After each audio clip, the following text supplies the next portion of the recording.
2025 সালের জুলাই মাসে মনে হয়েছিল সব শান্ত হয়ে গেছে, কিন্তু ডিসেম্বরে এসে হঠাৎ করেই পাল্টে গেল দৃশ্যপট। থাইল্যান্ড এবং কম্বোডিয়া, দক্ষিণ পূর্ব এশিয়ার দুই প্রতিবেশী দেশ এখন লিপ্ত এক ভয়াবহ যুদ্ধে। ডিসেম্বরের 7 তারিখ থেকে পুনরায় শুরু হওয়া এই সংঘাতে ব্যবহার হচ্ছে ফাইটার জেট, আর্টিলারি এবং ভারী অস্ত্র। হাজার হাজার মানুষ ঘরবাড়ি ছেড়ে পালাচ্ছে। কিন্তু কেন? শুধুমাত্র কি একটা মন্দির নিয়ে বিবাদ, নাকি এর পেছনে লুকিয়ে আছে সমুদ্রের নিচে থাকা কোটি কোটি ডলারের তেল আর গ্যাসের খনি? আজকের ভিডিওতে আমরা জানবো এই যুদ্ধের আদ্যপান্ত এবং ভবিষ্যৎ। চলুন সবার আগে জেনে নেই এই মুহূর্তে গ্রাউন্ড জিরোতে কি ঘটছে। জুলাই 2025-এর যুদ্ধবিরতি বা সিজফায়ার চুক্তি ভেঙে গত 7 ডিসেম্বর থেকে সীমান্তে আবারও গোলাগুলি শুরু হয়েছে। থাইল্যান্ড বিমান বাহিনী, রয়্যাল থাই এয়ারফোর্স কম্বোডিয়ার বর্ডার এলাকাগুলোতে বিশেষ করে পেইপেড এবং ওভারমিঞ্চে প্রদেশে এয়ার স্ট্রাইক বা বিমান হামলা চালিয়েছে।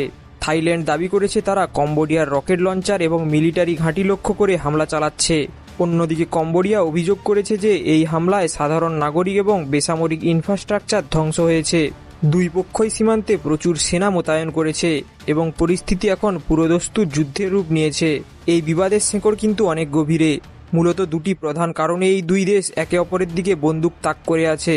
প্রেহা ভিহিয়ার মন্দির, এই প্রাচীন হিন্দু মন্দিরটি 900 বছরের পুরনো। এটি পাহাড়ের একদম চূড়ায় অবস্থিত।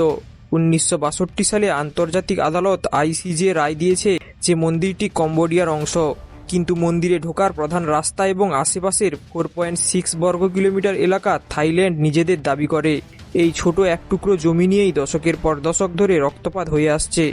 2008 থেকে 2011 সালেও এখানে বড় ধরনের যুদ্ধ হয়েছিল। কিন্তু বন্ধুরা, শুধুমাত্র একটি মন্দিরের জন্য 2025 সালে এসে এত বড় যুদ্ধ, এটা কি আদেও সত্য?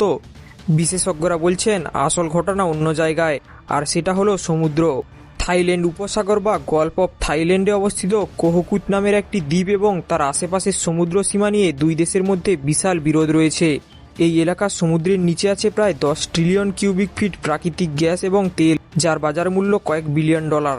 থাইল্যান্ড এবং কম্বোডিয়া 2001 সালে একটি সমঝোতা করেছিল সম্পদ ভাগাভাগি নিয়ে আলোচনা করার জন্য, কিন্তু সাম্প্রতিক সময়ে জাতীয়তাবাদী আবেগকে কাজে লাগিয়ে দুই দেশের রাজনীতিবিদেরাই এই চুক্তি নিয়ে প্রশ্ন তুলেছেন। কম্বোডিয়া এই দ্বীপের জলসীমা দাবি করছে, যা থাইল্যান্ড কোনোভাবেই মানতে নারাজ। অনেকের মতে এই যুদ্ধের আসল উদ্দেশ্য হলো সেই তেল গ্যাসের নিয়ন্ত্রণ নেওয়া।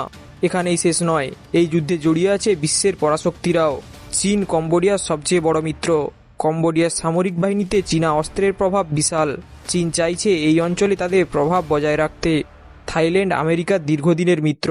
আমেরিকা চাইছে আসিয়ান অঞ্চলে শান্তি বজায় রাখতে, কিন্তু চীন ঘেঁষা কম্বোডিয়ার সাথে থাইল্যান্ডের এই সংঘাত তাদের জন্য অস্বস্তিকর। ডিসেম্বরে এই যুদ্ধ আবার শুরু হওয়ার পর আমেরিকা এবং চীন উভয় দেশই শান্তি আলোচনার চেষ্টা করেছে, কিন্তু মাঠ পর্যায়ে তার কোনো প্রভাব এখনও দেখা যাচ্ছে না। দুই দেশের এই ক্ষমতার খেলায় সবচেয়ে বেশি ভুগছে সাধারণ মানুষ। সীমান্তের দুই পাশ থেকেই হাজার হাজার গ্রামবাসী তাদের ঘরবাড়ি ছেড়ে পালিয়ে ক্যাম্পে আশ্রয় নিয়েছে। পর্যটন শিল্প, যা দুই দেশের অর্থনীতির বড় শক্তি, তা এখন হুমকির মুখে। থাইল্যান্ড বনাম কম্বোডিয়ার এই যুদ্ধ কি এখানেই থামবে, নাকি এটি দক্ষিণ পূর্ব এশিয়ায় বড় কোনো সংকটের জন্ম দেবে? তেল গ্যাসের লোভ যতদিন থাকবে ততদিন হয়তো এই বন্দুকের নল থামবে না। আপনার কি মনে হয় এই সমস্যার সমাধান কি? কমেন্টে অবশ্যই জানান। ভিডিওটি ভালো লাগলে লাইক দিন এবং বন্ধুদের সাথে শেয়ার করুন। এমনই ভিডিও দেখতে সাবস্ক্রাইব করুন আমাদের চ্যানেলটি।